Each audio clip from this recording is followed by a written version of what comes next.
नमस्कार दोस्तों, मैं अभिषेक शर्मा अपने इस यूट्यूब चैनल पीपीसी लर्निंग में आप सभी का स्वागत करता हूं। आज हम पढ़ने जा रहे हैं रेनेसा, जिसको हिंदी में बोलते हैं पुनर्जागरण। ये जो टॉपिक आज हम पढ़ने जा रहे हैं, जो बीए बीएड का सिलेबस है उसका ये पहला टॉपिक है, और आपका जो प्लस टू का टॉपिक है वहां पर भी ये आप इसको लिख सकते हैं। ये जो 16 मार्क्स का क्वेश्चन आता है, इस छोटी सी वीडियो को देखने के बाद उसको आप अच्छे से कर पाएंगे। चलिए शुरू करते हैं। पुनर्जागरण होता क्या है? इसका शाब्दिक अर्थ होता है फिर से जागना। कि मान लीजिए आप किसी चीज से अवेयर नहीं है, आप उस चीज से अवेयर हो रहे हैं, उसमें अपनी जागृति बढ़ा रहे हैं, उसको बोलते हैं हम पुनर्जागरण। 14वीं और 16वीं सदी के बीच यूरोप में जो सांस्कृतिक व धार्मिक प्रगति, आंदोलन तथा युद्ध हुए, उनको ही हम पुनर्जागरण के काल में गिनते हैं। जीवन के लगभग प्रत्येक क्षेत्र में नवीन चेतना, यानी यहाँ पे कुछ ना कुछ परिवर्तन जीवन के हर एक क्षेत्र में हुए जब पुनर्जागरण का काल यूरोप में शुरू हुआ। सबसे पहली बात आपको पता होना चाहिए कि जो पुनर्जागरण का काल है वो कौन से महाद्वीप में शुरू हुआ। वो शुरू होता है यूरोप में, और यूरोप में भी किस पर्टिकुलर कंट्री, किस पर्टिकुलर देश में शुरू होता है, वो होता है इटली में। तो इसके कारण क्या क्या थे? सबसे पहले तो आप अगर किसी भी क्वेश्चन को डिफाइन करोगे तो आपको पता होना चाहिए उसके क्या क्या कारण थे। सबसे पहले व्यापारिक गतिविधियों में बढ़ोतरी हुई। अब जब व्यापारिक गतिविधियां कहीं की बढ़ेंगी तो वहां पे नए नए व्यापारिक शहर का मतलब बड़े होने शुरू होंगे। व्यापारिक वर्ग ने चर्च की आलोचना शुरू की। प्राचीन समय में क्या था यूरोप में कि जो सबसे ज्यादा किसी की चलती थी वो चलती थी चर्च की। चर्च जो कह देता था वही बात बिल्कुल सही मानी जाती थी, उसके ऊपर कोई भी रीजन नहीं दिया जाता था, ना कोई क्वेश्चन कर सकता था। तो जब व्यापारिक वर्ग, जब उसके पास पैसा बढ़ना शुरू हुआ तो उसने चर्च की आलोचना करनी शुरू कर दी। क्योंकि अब अगर किसी के पास पैसा बढ़ेगा तो उसके ऊपर जो रेस्ट्रिक्शंस है वो उनकी आलोचना करना शुरू करेगा ही करेगा। कागज और प्रेस का विकास होता है, तो जब कागज और प्रेस का विकास होता है तो उससे क्या हो जाता है कि इससे पहले यहां तक क्या हो रहा था कि जो ज्ञान था, जो नॉलेज था, वो चर्च के लोगों के पास ही था। जो साधारण या फिर आम जनता थी वो उससे अवेयर नहीं थी। तो अब जब प्रेस का विकास हो जाता है तो जो विचार है, लेखक जो बातें लिखेंगे, जो अच्छी बातें लिखेंगे, जो लॉजिकल थिंकिंग होगी वहां पे, उसका जो प्रचार है वो सारे के सारे यूरोप में होना उसका शुरू हो गया। तो इसका मतलब हम लिख सकते हैं कि जो ज्ञान का एक अधिकार, जो ज्ञान किसी एक पर्टिकुलर सेक्शन के लोगों के पास था, अब वो आम जनता के पास भी पहुंचने लगा। यूरोप के यात्री अन्य देशों की खोज पर निकले। कि जब यहाँ पे पुनर्जागरण का काल हुआ तो जो यूरोप के लोग थे उन्होंने दूसरे देशों के साथ व्यापारिक मार्ग की खोज के लिए यात्राएं करनी शुरू कर दी। जैसे जो भारत के लिए समुद्री मार्ग की खोज किसने की थी, ये बात सभी आप जानते हैं, वो एक पुर्तगाली नागरिक वास्को डी गामा था जो भारत में आया था। तो इस प्रकार से जो यूरोप के यात्री हैं उन्होंने दूसरे देशों की खोजें करनी शुरू कर दी। इसके पीछे का एक कारण ये था क्योंकि उनको अपना व्यापारिक जो रास्ते थे वो खोजने थे और अपने व्यापार को बढ़ाना था। तो शास्त्रीय कार्यों से वहां पे लोगों का परिचय होने लगा। तो ये कारण है जिनको आप थोड़े थोड़े आगे डिफाइन कर सकते हैं। तो अब जैसे मैंने आपको बताया कि जो पुनर्जागरण का काल है वो यूरोप में ही शुरू हुआ, और यूरोप के ही इटली में ही क्यों शुरू हुआ, तो आप ये बात भी अच्छे से समझ लीजिए।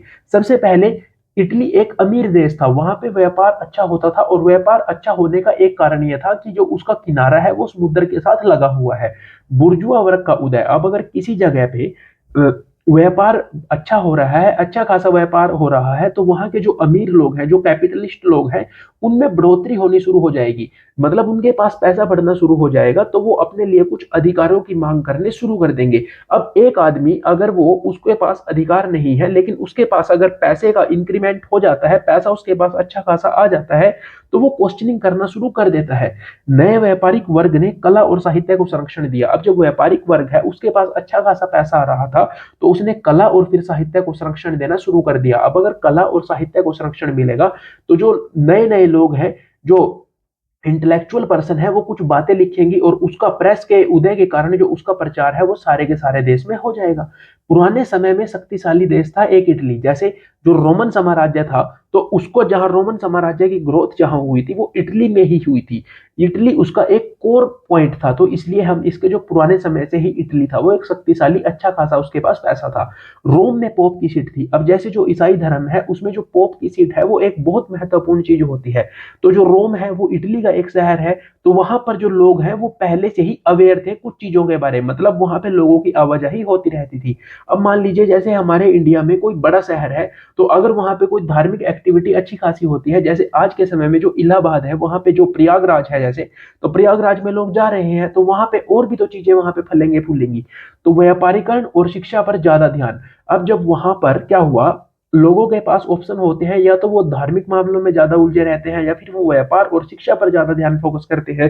तो यहाँ के जो लोग थे, जो बुर्जुआ वर्ग यहाँ का था, जो व्यापारी वर्ग यहाँ का था, उन्होंने अपने व्यापार को बढ़ाया और उसके साथ साथ शिक्षा पर भी ध्यान देते वो लोग गए। ठीक है।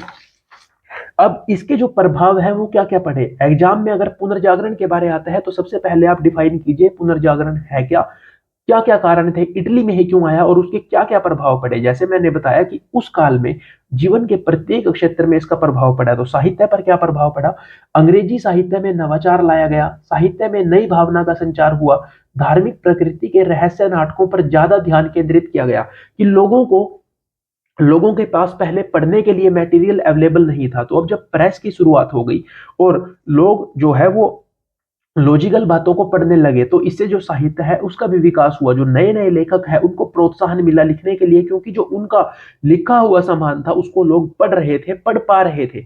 कला में क्या क्या विकास हम लिख सकते हैं, कलाकारों को वित्तीय सहायता मिली, वित्तीय साहित्य नहीं, यहाँ पे वित्तीय सहायता मिली। जो कलाकार थे उनको वित्तीय सहायता अगर आप देंगे, उनको आप प्रोत्साहन देंगे, जो व्यापारी वर्ग उनको प्रोत्साहन देगा, तो वो और ज्यादा अपनी कला का अच्छे से प्रदर्शन करेंगे और आम जनता तक उस कला को पहुंचाएंगे। कलाकारों ने प्राचीन यूनान और रोम की कलाकृतियों को फिर से बनाया। तो अब अगर अपने देश को आपको महान दिखाना है तो आप प्राचीन समय के एग्जाम्पल देंगे, उन्हीं चीजों को आप अपने साहित्य और कला में उतारेंगे, ताकि जो लोग हैं वो अपने अतीत की महिमा का गुणगान कर सके और देखे कि हमारा अतीत बहुत अच्छा था। फिर विज्ञान पर अगर हम देखें तो अब तक यहाँ पर क्या चल रहा था कि चर्च ने जो कह दिया उसको आपको स्वीकार करना ही होता था, चाहे वो गलत हो सही हो, उसका सवाल जवाब ही पैदा नहीं होता। चर्च की बात ही हर जगह पे मानी जाती थी। लेकिन अब लोगों ने उसका विरोध करना शुरू कर दिया। तो विज्ञान में हम लिख सकते हैं कि जो शास्त्रीय शिक्षा है और विज्ञान है उस पर भी ध्यान केंद्रित हुआ। वैज्ञानिक क्रांति और ज्ञानोदय के लिए जमीन तैयार हो गई। मतलब क्रांति कब होगी वैज्ञानिक विश्व में, जब लोगों के पास नॉलेज होगी। तो अब लोग नॉलेज कहां से प्राप्त कर रहे हैं, जो मान लीजिए एक बंदे ने अच्छे खासी पढ़ाई कर ली, अब वो वहां पे और लोगों को जागरूक कर रहा है और लोगों को पढ़ा रहा है, तो इसी हिसाब से तो किसी भी क्षेत्र में क्रांति आती है। अब जैसे एक एग्जाम्पल हम लिख सकते हैं कि पहले माना जाता था कि जो धरती है वो केंद्र में है और सारे ग्रह उसके चारों ओर चक्कर लगाते हैं। लेकिन निकोलस कोपरनिकस ने सिद्ध करके दिखाया कि जो पृथ्वी है या फिर जो दूसरे ग्रह है वो सूर्य के चारों ओर चक्कर लगाते हैं। तो विज्ञान के जो विषय है उनमें बढ़ोतरी होनी शुरू हो गई। शिक्षा में आप लिख सकते हैं कि इस काल में विश्वविद्यालयों की स्थापना होनी शुरू हो गई, क्योंकि लोगों में शिक्षा के प्रति जागरूकता बढ़ती जा रही थी, शिक्षा में लोगों की रुचि बढ़ती जा रही थी। दिन प्रतिदिन लोगों ने तर्क और शक्ति को धार्मिक आस्था का आधार बना लिया कि हम किसी भी बात को ऐसे ही नहीं मान लेंगे जैसा हमें बताया जाएगा, हम उसके ऊपर लॉजिक देखेंगे कि ये बात सही है या नहीं। छापेखाने का आविष्कार हुआ, तो जिससे जो किताबें हैं उनका प्रसार आम जनता में भी होता और ज्यादा हो गया। मतलब पहले समय में जो लोग थे उनके पास लिखने वाली जो चीज है, जो लिखा हुआ मटेरियल है, वो अवेलेबल ही नहीं होता था। तो अब अगर प्रेस है तो आसानी से बहुत से लोगों के पास वो चीजें पहुंचने लगी। हम इसमें कुछ जनरल पॉइंट लिख सकते हैं, जैसे पुनर्जागरण में लोगों ने अतीत की महिमा का सहारा लिया और चर्च को चुनौती दी, कि जो चर्च है उसे क्वेश्चनिंग करनी लोगों ने शुरू कर दी कि ये चीज, अगर चर्च ने कहा कि ये कानून है तो लोग कहेंगे ये कानून कैसे है, इसका रीजन तो हमें कम से कम दो।